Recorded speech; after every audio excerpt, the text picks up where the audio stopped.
The entire estate held its breath.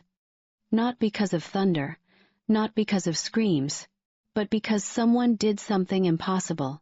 In the grand marble hallway, beneath the crystal ceiling lights, Lady Victoria Sterling, the tech mogul's celebrated fiancée, lifted her designer shoe high, ready to crush a worker's phone like she'd done before.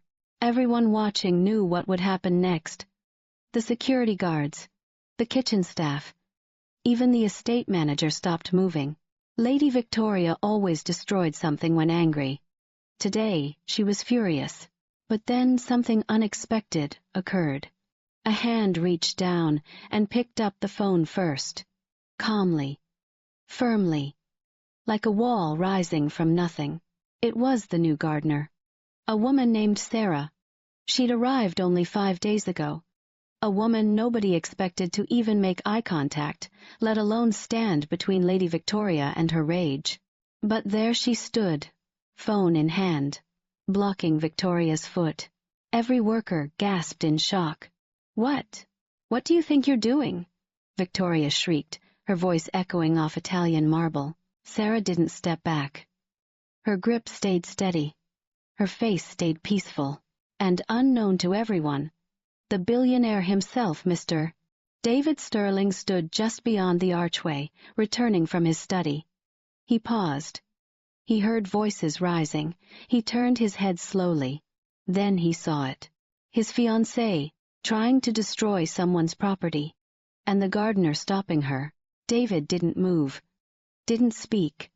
He simply watched, his heart beating strangely, because something inside him finally awakened. And the next words Victoria screamed shook the marble columns. "Drop that phone right now, or you're fired." But Sarah's hand didn't waver. That single moment would unravel everything.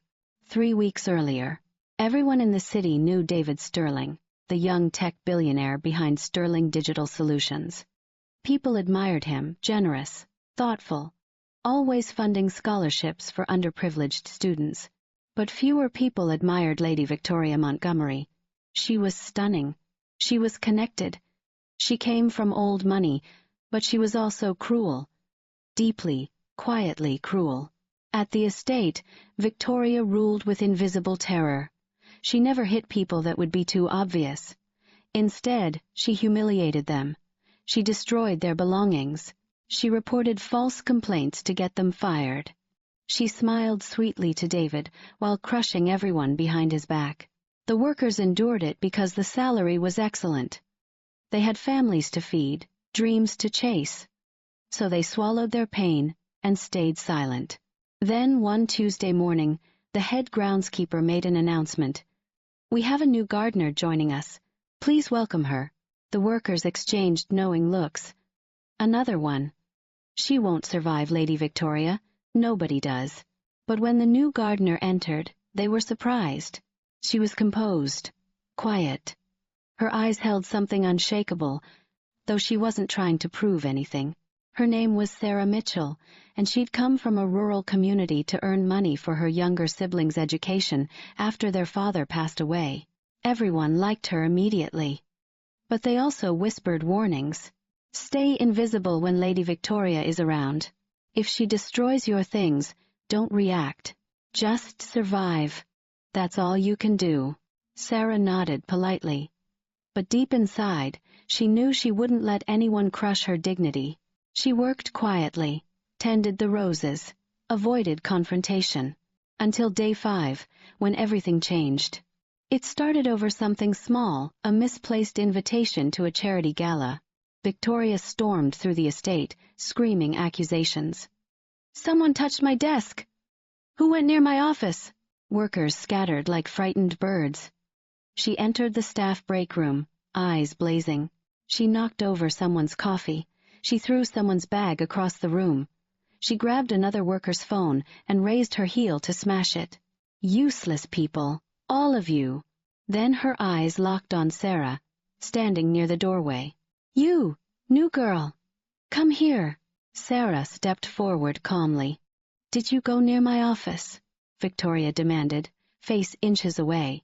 "No, ma'am," Sarah said softly but clearly. Victoria's expression twisted. You dare speak to me with that tone? Before anyone could blink, Victoria raised her shoe to crush the worker's phone on the floor. Everyone looked away, too afraid to watch. But the crushing sound never came, because Sarah's hand was already there, picking up the phone, standing between Victoria and her target. That was the moment everything froze. As Victoria struggled to comprehend what just happened, a voice cut through the tension. So this is who you truly are. Everyone turned. Victoria's face went pale. David's jaw tightened.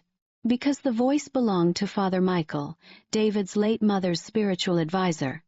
The only person David trusted completely, the man who'd known David since childhood and had warned him to be careful when choosing a wife. Father Michael stood beside David, eyes filled with disappointment. Father! Victoria's voice trembled. This girl was insubordinate. I saw everything, Father Michael said quietly, his voice carrying the weight of moral authority. And so did he. He nodded toward David. Victoria's heart sank. David's eyes were different now, colder than she'd ever seen. You told me you'd changed, Father Michael continued. You promised you were working on your character. Victoria swallowed hard. I am trying, Father. You know I'm. Father Michael raised his hand. Trying? By terrorizing workers? By destroying their property? By using your position to crush those beneath you? The workers lowered their eyes. Some felt vindicated. Others felt pity. Sarah quietly stepped aside, hands folded, not wanting attention. She'd only wanted dignity. But Victoria wasn't finished. She pointed at Sarah accusingly. This gardener disrespected me. Why is everyone defending her? She's just a worker. The air changed. David's voice came low but heavy. No one here is just anything. Victoria stared at him, stunned. Everyone here, David continued, has a family. Everyone here has dreams. Everyone here works with honor. And every single person here deserves respect. Victoria blinked rapidly, searching for words that wouldn't come. David wasn't finished. Including you, Victoria. But respect is earned, not demanded. Before Victoria could respond, the estate's front gate alarm chimed. The security guard rushed in, face pale. Sir, there's someone at the gate demanding to see Lady Victoria. David frowned. Who? The guard swallowed. He says he's a lawyer. He has documents, legal documents about Lady Victoria. Victoria's entire body went rigid. What? No. That's impossible. But the guard continued. He says his name is Attorney Harrison, and he's representing the Bennett family. The room went silent. Father Michael's eyes widened slightly. David looked at Victoria. Who are the Bennetts? Victoria's lips trembled. She couldn't speak, and that's when her carefully constructed world began to crack wide open. Victoria's phone rang. She stared at it like it was a snake. The caller ID read, Father. She answered with shaking hands. Daddy? Her father's voice came through, panicked and breathless. Victoria, why didn't you tell him? Why didn't you settle this properly? Tell me what? David demanded, stepping closer. Victoria's father sighed heavily through the phone, the kind of sigh that comes before terrible truths. Mr. Sterling, he said, there's something about my daughter you need to know. Victoria screamed, Daddy, no, please don't. But the words were already escaping. 5 years ago, before she moved to the city, my daughter was involved in a situation at our family business. The workers held their breath. Father Michael folded his arms. Sarah felt her heart racing. A young employee filed a harassment case against Victoria. Her father continued. A brilliant young woman who worked in our accounts department. David's expression hardened. What kind of harassment? Victoria made false accusations against her, got her fired, destroyed her reputation so thoroughly that the girl couldn't find work anywhere in our state. Victoria covered her face, sobbing. Daddy, You promised we'd never speak of this. The girl's family is the Bennett family, her father continued. And they've been searching for justice ever since. They have proof now. Witnesses. Documents. David felt his chest tighten. Victoria. Is this true? Victoria's voice came out as a broken whisper. She challenged me in front of clients. She embarrassed me. I had to do something. So you destroyed her life? Father Michael's voice carried both sadness and anger. Victoria had no answer. The gate alarm chimed again. This time, more insistent. David made a decision. Let him in. Victoria grabbed David's arm desperately. Please, if you let them in, everything we've built will be destroyed. David gently removed her hand. Victoria, we haven't built anything. You've built a tower of lies. Attorney Harrison entered with a briefcase and calm determination. Behind him walked a young woman, Jennifer Bennett, the one Victoria had destroyed. Jennifer was composed now, professional. But her eyes carried years of pain. She looked at Victoria directly.